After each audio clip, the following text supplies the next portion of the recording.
Good morning to all, and thank you, Dr. Pradeep Sharma, for giving me an invitation to be a part of this symposium. Yeah, so we can start. This is going to be tackling pediatric blindness, vision restoration, and rehabilitation. Now, according to the WHO statistics, there are about 19 million blind children, of which 1.4 million are in India. That means 0.8 per 1,000 children are blind. And of these 1.4 million, 6% are in the rich income countries and about 39% in the poor ones. So in India, we are tackling about 21% of this. Of this, interestingly, there are 43% have avoidable blindness, which means 28% preventable and 15 treatable. The slide's not going ahead.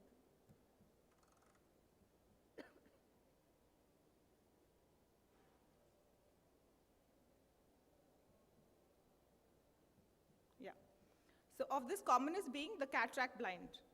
So what are the preventable causes?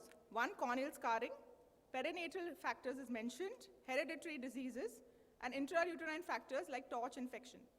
Among the treatable, these are the refractive errors, glaucoma, ROP, and cataract and strabismus. And I'm going to be tackling the cataract bit of this. Now let us understand the impact of pediatric blindness. There is about 3 lakhs to 50,000 new cases per year, and majority born blind or before 5th birthday. 50% die within 2 years of becoming blind. And this is either because of untreated keratomalacia, torch infection, that is congenital rubella, which is common in India, and retinoblastoma.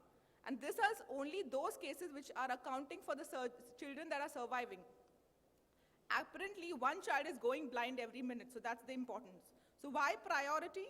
Children usually never complain whether it's one eye or both eyes involved. If no timely intervention, not only they can get permanently visually impaired, but child mortality, as I mentioned, is also an important concern. And plasticity up to 9 years is what we have to take, so that the early we intervene, the better it helps.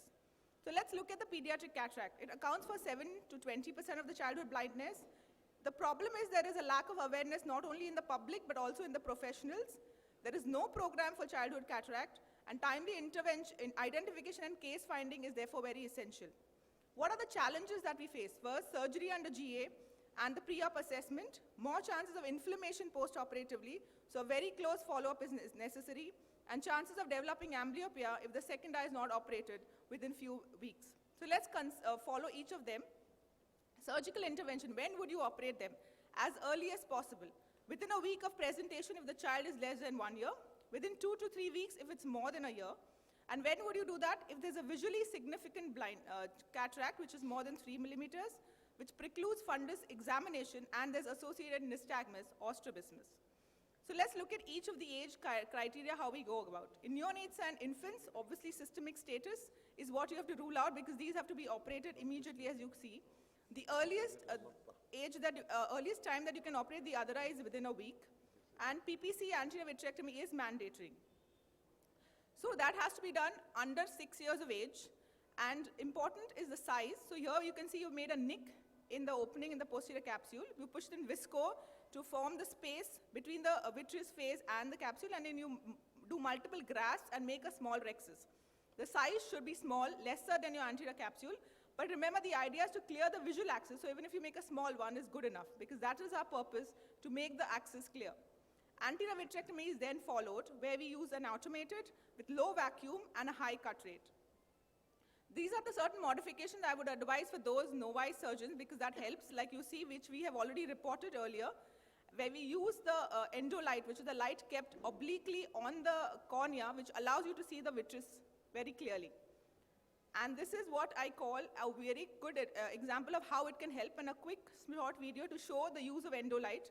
So you can identify the nick in the posterior capsule so very easily.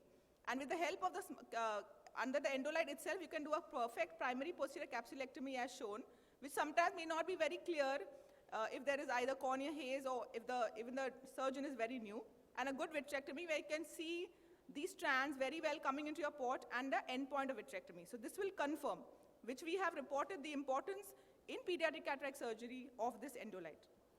Coming back to our case, these infants, refractive correction is done by giving aphakic glasses. Since the child till 3 years, we give glasses that is single vision, but after 3 years we give bifocals, Contact lens is also a good option, and timing within a week of the surgery. IOL in infants is obviously controversial because the keratometric readings become firm by 18 months, and axial length modifies a maximum up to 2 years. If you have a smaller eye, like in case of microcornea, you need to customize the IOL. There are surgical difficulties and post-op inflammation, which is evident by the infant aphakia treatment trial, and that shows that the later you do, the better it is. However, if you leave aphakic, remember to do a secondary IOL implantation at 3 to 5 years of age. In toddlers, again, early intervention, second eye can be operated by 3 weeks. You need to put in a PCIL along with your anterior vitrectomy and capsulectomy. IOL power, controversial because it depends. Some people want to keep it emetropic, some want to do an undercorrection so that he becomes emetropic at 18 years. So that is surgeon's choice. And glasses within 2 to 3 weeks. School going, obviously early surgery with PCIOL with glasses. PPC with AV mandatory up to 6 years. More than 6 years in selected cases, like if there is other issues, a patient is mentally challenged, etc. Coming to the next point, more chances of inflammation post-op, so close follow-up necessary. Give a good course of corticosteroids for at least 6 weeks. Antibiotic can be given for a week, and cycloplegic for at least 3 weeks is mandatory. Obviously, frequency depends on the clinical situation. Post-op is important. The OPD evaluation, examination anesthesia is required for checking the IOP, looking at the fundus, look at a good refraction, and rigorous follow-ups are necessary. Remember, your endpoint should be a good cornea, clear visual access, minimal reaction, because the patient needs to get good vision, because that's the need for your rehabilitation. Then to the last point, chances of developing amblyopia if the second eye is not operated within few weeks. Need to first correct the refractive error by giving glasses and then start patching. In our country, we should also look at the other means, like you can even use a micropore tape to give the same effect, or even with a cloth, like a Pyrates patch can be used. Then remember, the surgery does not correlate with the vision. Vision rehab is a must, and vision stimulation exercises are necessary in these cases. So then what are the important aspects, the public health approach when you do? When you're looking at childhood causes in India, there are 2 important aspects you have to look. First being the congenital rubella syndrome, which is very common, and that requires immunization as a primary prevention, and in the secondary cases, early detection and surgery. Like we have reported this case in the New England Journal of Medicine, where we've shown how this dense cataract and a patient with salt and pepper retinopathy and cardiac disease underwent surgery, and you can see the contact lenses did well. And therefore, it's important to prevent this that can happen. And how do you do it? First, the MMR vaccine that is given to children, basically all children and more so the females, where it helps to vaccinate against rubella, and of young girls at puberty to prevent women from contracting rubella when they're in that age group, thus thereby preventing congenital cataract. The second important aspect is genetic, which is about 20%. Again, counseling, and I guess Dr. Meenakshi will highlight more on that, followed by early detection and surgery. But I don't need to tell you that recently I have presented this paper at American Academy, where we studied the gene expression in different types of cataract. We already know that whatever is in literature is related to mutations in gene which occur in families. Nobody's actually studied the amount of gene that is expressed in this, and that's what we did. First, we did a classification of pediatric cataract, then studied the gene expression in them and tried to correlate.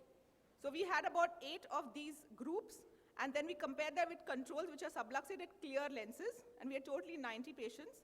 So these were the genes that we studied, the structural genes, the transcriptional factor genes, and then the fibrotic genes together.